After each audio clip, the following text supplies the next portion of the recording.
And I thought I raised her from the dead. She's alive. But I can't wait to see her again one day. Ladies and gentlemen, like I said before, I'm going to continue to cover this particular incident. I mean, because I have it out for pastors who are supposed to be pastoring churches, and they're doing all this crazy stuff with your salvation in the wings because they want to live a double life. Now, I don't know if this guy is a terrible person. People deal with grief in different ways, but when I see the emails that he sent, admitting to slashing her tires, apologizing for posting nude pictures of her online, and he does all of these things. Essentially, she claimed he groomed her when she was 10. She was 10 years old when she started going to this man's church. He was married to another woman. He ends up marrying her. And look at the things that he has done. He admitted to sending text messages to somebody's daughter of a family that goes to the church. And then he wants us to believe that he tried to raise her from the dead. You should have been trying to raise her to life while she was alive. This video is brought to you by TatumStore.com. TatumStore.com. Get the merch link in the description section. My gun, my choice. I love this shirt, man. I really like it like this. I also would like it if it was just words. But you tell me if you like it. Buy it if you like it. We're thinking about doing different designs, but this is one that's more bold. You can wear this to a rally. You can wear it anywhere, and people get the point. Like and subscribe to the channel. Hit the bell to get notification anytime I go live, make a video. Make sure you still subscribe to this channel, like this video, comment on this video, share this video. Let's get into this. Ladies and gentlemen, Mica Miller, the young lady who took her life, I want to let this go. I want to be done and conclude what I have seen. But it keeps getting worse. It keeps getting crazier.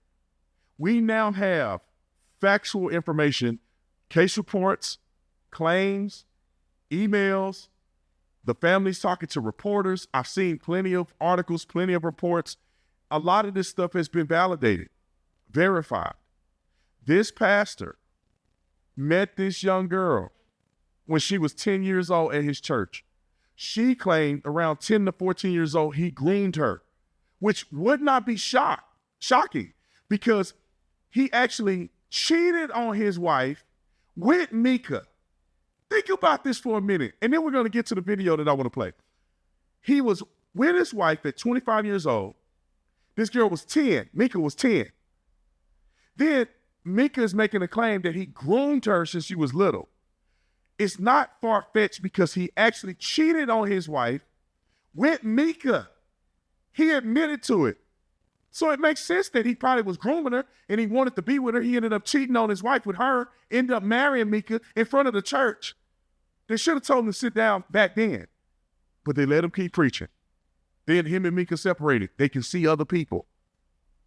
Then it came out and email proof that he slashed her tires, email proof that he posted a nude picture of her online, taking over her account, posing as another person. All of those things can lead a person to going off the edge, which is what Mica did. But when you are an evil person, and I'm not saying I know 100% he's evil, but some of the things are leading towards believing that he could be an evil person. You know that a person is struggling mentally. You abuse them, and you know that if you keep pushing them, you're going to push them off a cliff. And you push them off the cliff and you go, see, I told you she was mentally ill. Y'all didn't believe me. Just listen to what he said about trying to raise her from the dead. I think this was absolutely, in light of what I know, I think it was absolutely crazy for him to say this. Bro, Worshiping and enjoying, and probably hadn't even had time to look down here yet. But I got this lay next to her body and been down with her body about 4 times this week, and each time it still didn't hit me. I thought she was going to wake up. I even tried to raise her from the dead one time this week. And that morning, actually, I went to the mall later. She had bought me this dog tag, and the chain broke, so I went to the mall to get it fixed. And I saw a female about 20, 30 feet in front of me, and she was wearing one of Mica's dresses, and she had this. Oh, maybe her name is Mica, not Mica. He said Mica. So I've been saying her name wrong the whole time. Dang. Same tattoo Mica has on her arm and the exact same hair. And out of just instinct, I screamed, "Mica!" And the girl turned, and it was one of her sisters. And I thought I raised her from the dead. She's alive, But I can't wait to see her again one day. I'm not trying to bash somebody's emotional feeling, but when you're saying these things, yet you potentially put her through sexual distress, which she's reporting. I don't know it to be true. He haven't denied it. I don't see any evidence of anybody denying it.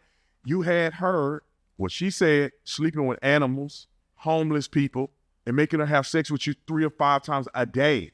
Bruh, I don't know how many people can do that 3 times a day. You must be doing, I don't know whether you taking Cialis or you taking, I don't know, what's that other stuff that people used to talk about? Viagra, man. You're 40 years old taking Viagra, bro. 3, 5 times a day? I don't even know how you had that much time in a day. And I was born in a day. I wasn't born yesterday, but as a man, at 3 times in one day, man, hey, every day, insane. And with the homeless people and all of that, insane. Sharing the stuff online. Like, why weren't you crying when you were slashing her tires and putting tracking devices on her car? He admitted that he hired a private investigator to put tracking devices on the car. I get it, bro. Y'all married. You are trying to drive her crazy. Because I guarantee you $1 million that when she confronted him about the tracking devices, I didn't put that on your car. You're crazy. You're just making this up. You're just trying to make me have to be a bad person. You're crazy. You're crazy. You're crazy. You're crazy. You're crazy.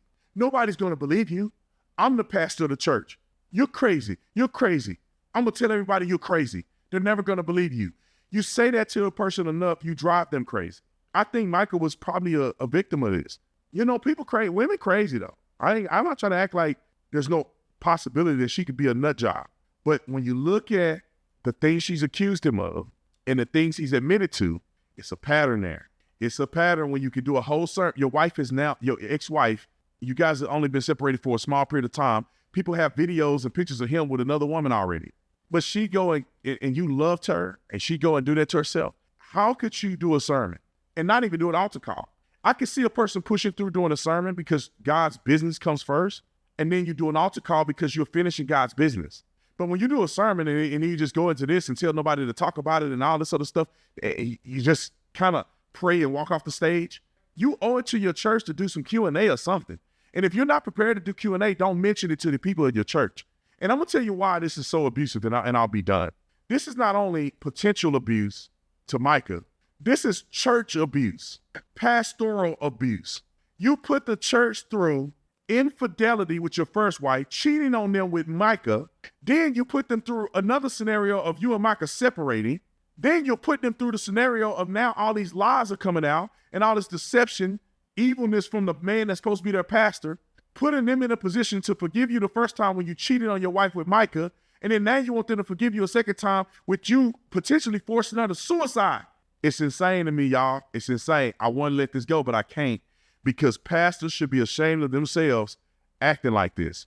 Quit living a double life, man. You know you cutting up. You know you cutting up bad. Step down, bro. Step down. Let somebody pastor and let somebody speak life to you. Let them lay hands on you and pray for you. You need prayer and support. How are you living a double life and then preaching the gospel to other people effectively? Anybody can read the Bible. But how can you effectively do it when your heart is broken, when your heart is messed up, when your intentions are bad? Because whatever is in you gonna come out of you. And what happens is whatever's in you comes out of you. You don't see it because you're a narcissist, but the people can feel it. That's why reports say that people left the church. Some people left the church because his sermons begin to get weird. And that's because whatever's on the inside will come out of you at some point. Anyway, there's a whole bunch of other stories and stuff that are probably gonna come out. I feel bad for this young lady. This man was, I don't know how much older he was than her. He had 20 years older than her. That's a red flag in and of itself. And I'm not trying to make him all bad. He may be messed up. And people that's in the church are messed up too. He need to get help and admit his wrongdoing. And then I can forgive the man for what he did. And when I say forgive, I don't really have a connection enough to have to forgive him because he ain't done nothing to me. But I'm just saying I can get past the point. Forgiveness is going to have to come with they family and stuff because I don't even know the guy. He ain't do nothing to me. So he don't owe me nothing. I'm just saying for me to let this go and to view him in a different light, he need to come clean. Anyway, I love you guys. Comment in the comment section. Let me know what you think. Let me know what you think when I took the mic down. Let me know what you think about that as well. See y'all on the next one. I'm out.